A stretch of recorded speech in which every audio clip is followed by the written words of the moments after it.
यो केवल एउटा झलकको दृश्य मात्र होइन, यो दशकौंदेखि आफ्नै भूमिमा शरणार्थी सरह जीवन बाँच्न बाध्य सुस्तावासीको आक्रोश र आक्रोश पछाडिको भयानक पीडा।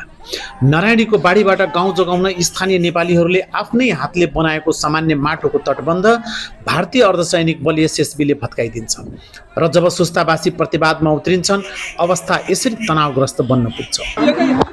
कहना चाहिए, लोग से कहना चाहिए हम ऐसा काम करने जा रहे हैं, कहना चाहिए ना। उल्लू है क्या हम लोग? उल्लू है क्या? हमारी जनता उल्लू है। हमनी के बाधा टूटा तो लो बाधा हमनी के टूटा रही है दुनिया के दूर औरत ला बाधा हमनी के आया तन जत सारा लवंडन काम के लिए जाके आप पकड़ के मारत रहे सन कोई नहीं है हमनी के तो खेतनी तो पकड़ है। तर प्रश्न उठ्छ, यो अवस्था कहिलेसम्म? नेपाल र भारतबीच सुस्ताको सीमा विवाद दशकौं पुरानो हो। दुवै देशका स्थानीय प्रशासन बीच स्थायी समाधान नभएसम्म आफआफ्नो दायरामा बस्ने आन्तरिक सहमति भएको पनि 20 वर्षभन्दा बढी भइसक्यो।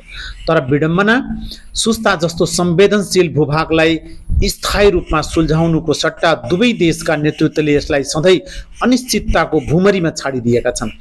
दुवै तर्फका सरकारको यो मौनता र उदासीनताले आज सुस्तावासीलाई दिनहुँ मानसिक र भौतिक तनावको शिकार बनाएको छ। अब गंगा जी के सिंह पानी जा तो गंगा जी के होते रहते सब दियरा होते कोट चली होता एकदम ठोकर बन्हा को कोनो मरम्मत कोनो इथी नहीं हो पाओ तो को हाँ को खाली माटी भर के पर साल के तुरल ली गंगा जी माटी भर कोई तरह छोड़ दे हल तनी चू पानी बढ़ जाई फिर पानी वही रह जाई तो धान पे तो उपजल नहीं, दूसरा में पानी आई सब्जी में तो बर्बाद कर दी। एकातिर वर्षायाम आउने बित्तिकै नारायणीको बाढी गाउँमै पसेर उठी बास लगाउने त्रास छ, अर्कोतिर तटबन्ध मर्मत गर्न खोज्दा बन्दुकको धम्की र हस्तक्षेप।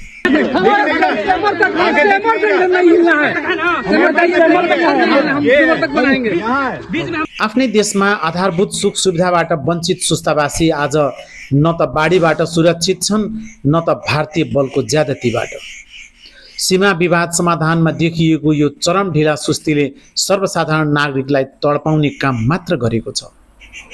याद रहोस्, सीमा जस्तो अति संवेदनशील विषयलाई कूटनीतिक टेबलबाट समयमै हल नगरिए यसले भविष्यमा दुई देशका नागरिक बीचको सम्बन्धलाई मात्र बिगार्दैन, बल्कि जुनसुकै बेला सीमामा ठूलो र खतरनाक मुठभेडको स्थिति निम्त्याउन सक्छ। जब नागरिकको धैर्यताको बाँध टुट्छ तब स्थिति नियन्त्रण बाहिर जान्छ कि काठमाडौँ र नयाँ दिल्लीले सुस्ताको यो चित्कार सुन्नेछन् या अझै कुनै ठूलो दुर्घटनाको प्रतीक्षा गरिरहेका छन्।